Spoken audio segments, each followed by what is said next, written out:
ራሴን ስቼ ወደኩበትም ጊዜ ነበር። ቤቴ ውስጥ የማይደረግ መተት የማይደረግ ክፉ ነገር የለም። ግን ማንም የሚልካቸው ከየት መጡ ምናምን በሚገርም ሁኔታ እግዚአብሔር ነገሮችን አድርሶኝ አውቄያለሁ። ሶልቭ ያደረኩት እኔው ራሴ ነኝ። ምንድነው ከዛ አካባቢ ከዛ ስታር ነቅሎ ከነሴንጎፉ በመጥፋት እና እነዛን ሰዎች ከአካባቢ በማራቅ ራሴን አድኛለሁ። ለገላጋይ ላስታራቂ አስቸገራችሁ፣ አንታረቅም አላችሁ። ጭራሽ ፌስቡክ ላይ ፖስት ሾርኔ ገጥመሃል፣ ግጠም፣ ተገጣጠሙ፣ ፖስት አንተም ምን ቢበድል ነው? አንተኛውስ ደግሞ ምንድነው ንፍጣም የምትለው? አሁን ይሄን የሚያክል ቁመት ያለው ሰው ንፍጣም ይባላል እንዴ? እጅግ ብዙዎችን ያሳዘነው ብሎም መነጋገሪያ ያደረገው የጓደኛሞቹ መለያየት፣ ከመለያየትም አልፈው እንደ ጠላት ተቆጣጥረው አንዱ በአንዱ ላይ የሚያደርሱት ዛቻ። ብዙዎች ይህንን ጉዳይ በመመልከት ለምንድነው በሀገራችን ኢትዮጵያ በተለያዩ ቦታዎች በጋራ ሆነው የግሩፕ ስራ የሚሰሩ ሰዎች መጨረሻ ላይ ጓደኝነታቸውም ቀርቶ የሰሩት ስራም ተረስቶ እንደ ጠላት ለምን ይተያያሉ በማለት ብዙዎች ሀሳብ አስተያየት እንዲሰጡት አድርጓል። ይህን ጉዳይ አስመልክቶ ከሰሞኑ ማሚላና ኪችኔም በበፊት ጓደኝነታቸው የምናውቃቸው በተለያዩ የዘፈን ስራዎቻቸው ያጨበጨብንላቸው የተለያዩ ቦታዎችም አብረው ሲያዜሙ የተመለከትናቸው እንኳን ሊለያዩ ጠላት መሆንም ቀርቶ አይደለም ስማቸው ራሱ ተለያይቶ የማያውቀው ማሚላ ሲባል ኪችኔ የሚታወሰው ማሚላና ኪችኔ በማለትም ብዙዎች የሚያስታውሷቸው እኚህ ግለሰቦች አሁን ላይ በከባድ ሁኔታ ጸብ ውስጥ ገብተዋል። ይህን ጉዳይ አስመልክቶ የቅርብ ሰዎቻቸው በዚህ ጉዳይ ሽማግሌዎች ይግቡ፣ የሚመለከታቸው ሰዎች ያስታርቁ፣ አለበለዚያ በዚህ ዛቻቸው ከቀጠሉ አንዱ አንዱን እንዳይጎዳ፣ በተለይም ቤተሰብ ለቤተሰብም ስለሚተዋወቁ ከባድ ጥፋት እንዳይደርስ ሁሉም ኃላፊነቱን ይወጣ እያለ ሀሳብ አስተያየት እያደረሰ ይገኛል። ይህን ጉዳይ አስመልክቶ ማሚላና ኪችኔ እዚህ ምን እንዳዳረሳቸው ጠቅለል ባሉ መረጃዎቻችን ያሉትን ጉዳዮች ልናስደምጣችሁ ብቅ ብለናል። አጠቃላይ መረጃዎቹን ያልሰማችሁ አብራችሁን ቆይታችሁ ከዚሁ እንድትሰሙ በማክበር እንጠይቃችኋለን። ጤና ይስጥልን ውድ የሀገሬ ልጆች፣ በተለያዩ ዓለም ሀገራት የምትገኙ በያላችሁበት ሀገር ሰላማችሁ ይብዛልኝ። ዛሬም አዳዲስ በሆኑ መረጃዎች ብቅ ብለናል።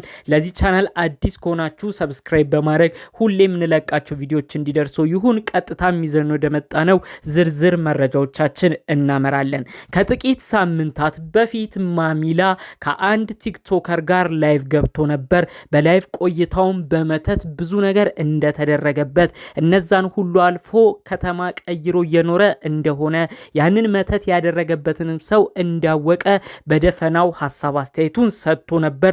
በቲክቶክ ላይቭም ቆይታ አድርጎ ነበር።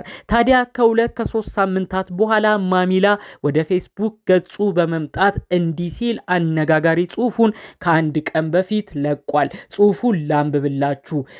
ያደረጉብንንና ያስደረጉብንን ነገር ለኢትዮጵያ ሕዝብ በአደባባይ ቀርበን ሁሉን ብንናገር አይደለም በሰርጋቸው በቀብራቸው ቀን እናት አባታቸው ብቻ አልቅሰው እንዲሸኟቸው አድርገን እናስቀራቸው ነበር። ግን ጋድ ብሎ እንግዲህ ነጥብ አድርጎ ያላለቀ ሀሳብ በሚመስል መልኩ ያለውን ነገር እንግዲህ ብዙ ነገር እንደሆነ ጠቆም አድርጎ አልፏል። እንግዲህ ማሚላ በዚህ ጽሑፉ ማጋራት የፈለገው የሆነ ግለሰብ እንግዲህ በጣም ብዙ ነገር እንዳደረገበት፣ ያንን ወጥቶ ቢናገር ብዙ ሰው እንደሚያዝንበት፣ ያ ያደረገው ግለሰብም እንግዲህ ብዙ እንደበደለውና በሰራው ስራ ራሱ እኔ እንዲህ ነው ብዬ ዘርዝሬ ብናገር የቅርብ ቤተሰቦቹ ነበር የሚቀርቡት፣ ሌላ ሰው እንኳን በቀብሩ ቀን አይገኝም በማለት ነው እንግዲህ ከበድ ያለ ቃልን የተናገረው።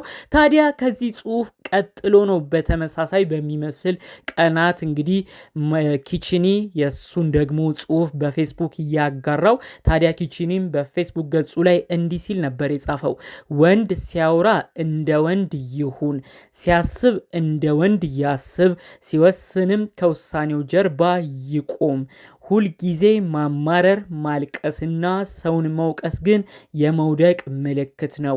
ወንድነት በጉልበት ብቻ አይለካም፣ በአስተሳሰብ በኃላፊነትና ቃልን በመጠበቅ ይለካል በማለት በስተመጨረሻ የኔ ንፍጣም በሚመስል እንግዲህ ይቅርታ እዚህ ጋር ቃሉን ቀጥታ ወሰድኩት፣ እንግዲህ ስድብን አከል አድርጎ እሱም ጽሑፉን አጋርቷል ማለት ነው። እንግዲህ ማሚላም ኪችኔም ስም ጠርተው እከል ያልተባባሉም፣ ነገር ግን የጻፉት ጽሑፍ እርስ በርሳቸው ያው በደንብ እየተመላለሱበት በሚመስል መልኩ ነው እንግዲህ ህዝቡም የተረዳው። ማሚላ እንዳልኳችሁ እንግዲህ እኔ የተበደልኩትን በደል ወጥቼ ብናገር ያንን ግለሰብ ማንም አይቀርበውም ሲል ኪቺኒ እንግዲህ እንደ ወንድ ሁን፣ ማለቃቀሱ አያስፈልግም፣ ቆፍጠን በል በማለት አይነት ደግሞ እንግዲህ መልስ ምቱን በመስጠት መጨረሻ ላይ ስድብም አክሎበታል ማለት ነው። ይህንን አስመልክቶ ነው በተለያዩ ቦታዎች ማሚላና ኪቺኒ እንደዛ የሚዋደዱ ጓደኛሞች ምንድነው እዚህ ያደረሳቸው? እንዴትስ ነው በዚህን ያህል ደረጃ እንዲያያዙ ያደረጋቸው? ከዚህ ቀደም ማሚላ ሲናገር የነበረው መተት ተደረገብኝም እያለ ሲያወራ የነበረው በዚህ ጓደኛው ነው ወይ በማለት እንግዲህ እንደ አዲስ ሰዎች እየጠየቁ ይገኛሉ ማለት ነው። ታዲያ እንግዲህ ኪቺኒ ይህንን ጽሁፍ ከጻፈ በኋላ በድጋሜ ማሚላ በፌስቡክ ገጹ ላይ ከቅርብ ሰዓታቶች በፊት ይህንን ጽሁፉን ጽፏል። ከፈጣሪ ጋር ብቻ ሁኑ፣ ክፋት እንደዚህ ጮሆ እኔ ነኝ እያለ ይወጣል። እኛ ግን እዚህ ጋር ገንዘብ ጠፍቷል ነበር ያልነው፣ መጥቶ ብሩን የወሰደው ተገኝቷል። እንግዲህ ያው ራሱ ሰውየው መጥቶ በራሱ ሰዓት ጽፎ ራሱን አጋልጧል በሚመስል መልኩ በድጋሜ ማሚላ ሐሳቡን ሰጥቷል ማለት ነው። እንዳልኳችሁ ማሚላ ነው ቀደም ብሎ የጻፈው በፌስቡክ ገጹ።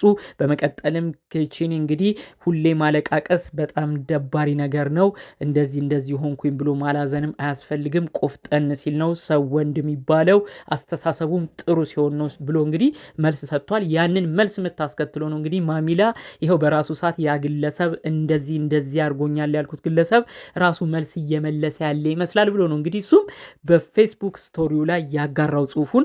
ከሚገርመው ነገር ማሚላም ኪቺኒም ስም ጠርተው ማሚላ ኪቺኒ እንዲያርጎኛል አላለም፣ ኪቺኒም ስም ጠርቶ ማሚላ እንዲያርጎኛል አላለም።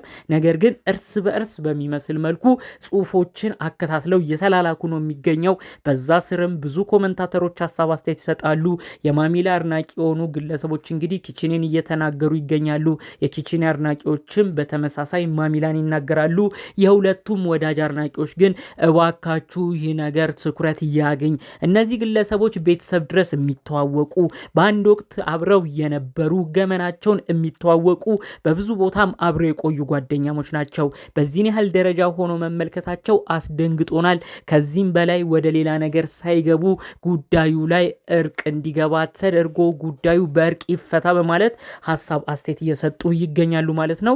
ማሚላም ኪቺኒም በራሳቸው የዘፈን ስራ በተለይ ደግሞ መለያየታቸውን ይፋ ካደረጉ በኋላ ሁለቱም ለየብቻ ስራቸውን መቀጠል ከጀመሩ በኋላ ሁለቱም በተለያዩ ቦታ ጥሩ ስራቸውን እያቀረቡልን ነበረ። አሁን ግን እንግዲህ እንደ አዲስ ነው ያሉበትን ነገር ለህዝቡ ይፋ እያደረጉ የመጡ ያለ የሚመስለው ማለት ነው። ማሚላም ኪቺኒም የእውነት በሰሩት ስራ ብዙዎቻችን ዛሬ ድረስ እማንረሳቸው ከተለያዩ አቀንቃኞች ጋርም እየተቀላቀሉ የሰሯቸው ምርጥ ተወዳጅ ዘፈን ስራዎቻቸው አሉ።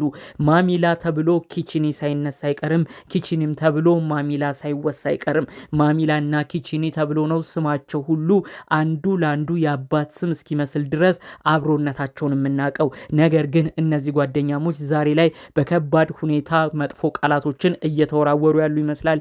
እባካችሁ በእነሱ ዙሪያ ያሉ ግለሰቦች ጉዳዩ ወደ እርቅ እንዲወርድ መልካም ጊዜያቸውን አስበው በመልካም ሁኔታም ተሳስበው እርቅን እንዲያወርዱ እባካችሁን የተቻላችሁትን እንድታደርጉ በማክበር እጠይቃችኋለሁ። ጠቅለል አድርጌ ይዤ የመጣሁት መረጃም ይህን ይመስል ነበር። የእነዚህን ተወዳጅ አርቲስቶች ጉዳይ አስመልክቶ እናንተስ ምን አይነት ሀሳብ ምልከት አላችሁ? በኮመንት ብታሳውቁኝ ደስ ይለኛል። በሌሎች ቪዲዮዎቻችን እስክንገናኝ ሰላሙን ሁሉ ተመኘሁላችሁ። ሰላም